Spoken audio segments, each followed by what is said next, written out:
So first of all, if you could just introduce yourself, your name and your position here, that would be great. I'm Ana Gomes. I'm a socialist from Portugal. I'm a member of the Socialist and Democrats group here in the European Parliament, and I'm their coordinator for foreign affairs. Fantastic, thank you. So first of all, what are your current perceptions on Iran? First of all, my perception is determined by the human rights situation in Iran. It's what concerns me more, and I think this is a very defining element of the current nature of the regime, the nature of the current regime, and of the problems we face. First of all, the Iranians, having to live with this regime that systematically violates basic human rights despite the international obligations of Iran, and its implications for the relationship with the rest of the world, because if you don't abide by the rule of law and basic rights at home, you don't abide as well in the relationship with the international community, with other countries. And this is the reason why we have all this conflict with Iran on the nuclear file, which in my opinion is important, but should not lead us to neglect the crucial question, which is the human rights of the Iranians. Perfect. And having had a look around the exhibition now, was there anything in particular that stood out or caught your eye? I'm very aware, and we are, I think, in Europe, very aware of the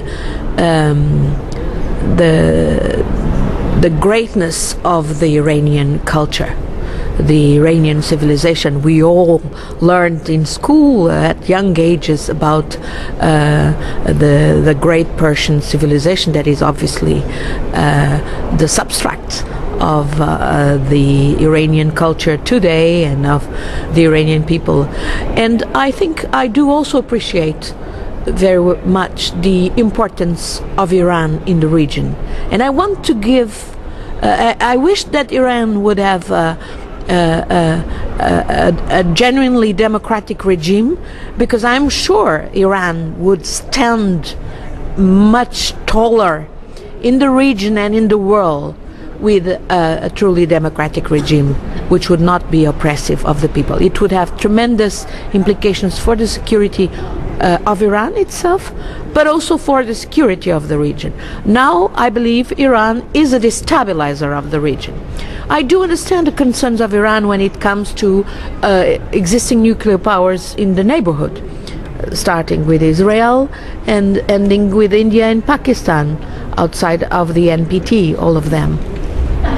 But I don't think that by this cat and mouse game that Iran keeps playing with the nuclear file is good for the Iranian people, and it improves the security of the Iranian people.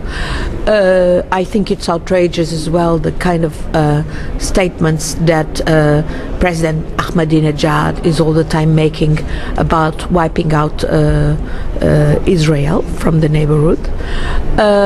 And I think that the Iranian people now are experiencing even more hardship, adding to the hardship created by the regime with their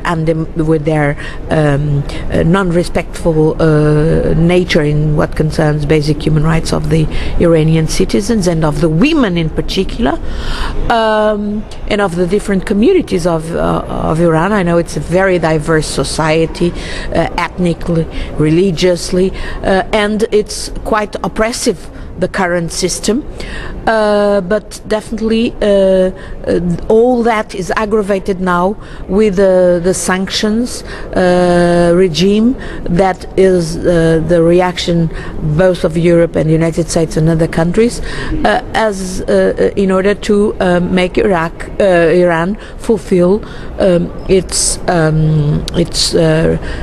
responsibilities in the framework of the NPT, and not to pursue this line of pretending that the investment in the nuclear program is just for peaceful purposes, and then not allowing full disclosure, full control by IAEA of what is being done. I know as well that the Iranian society, apart from these tremendous discrimination towards women and groups that do not that profess other religions than Shia Islam, are now enduring the other scourges that are somehow the product of the current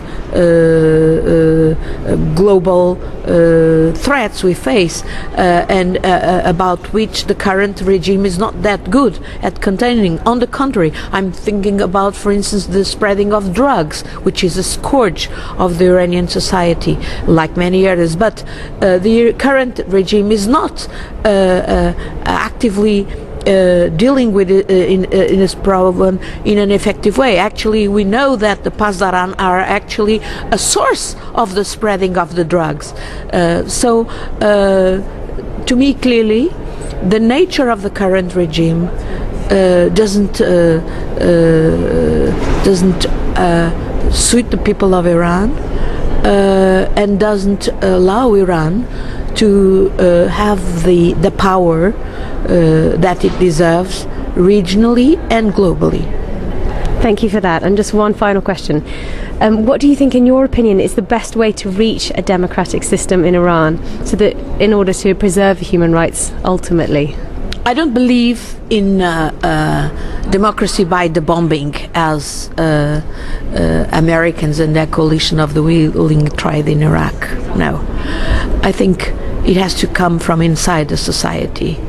I think people from outside can help by interacting with the civil society, by supporting groups of activists who speak up for freedom of the media, for basic human rights, for all basic liberties in terms of trade and so on.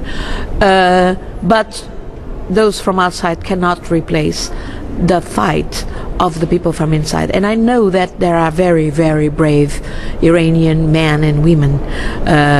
We know about their fight.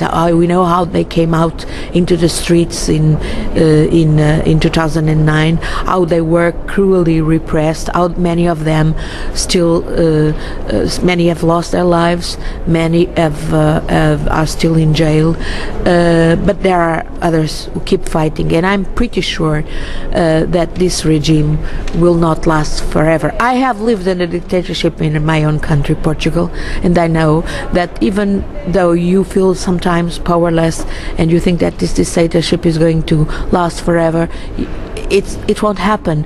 And the people getting organized, getting together on a democratic platform, and making the most of the support from outside, but clearly knowing that it's them who should be in control, and it's them who need to act to get rid of this repressive regime.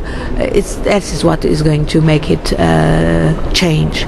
And I believe that Iranians sooner rather than later will mobilize and make that change happen. Thank you very much. Thank you for your time.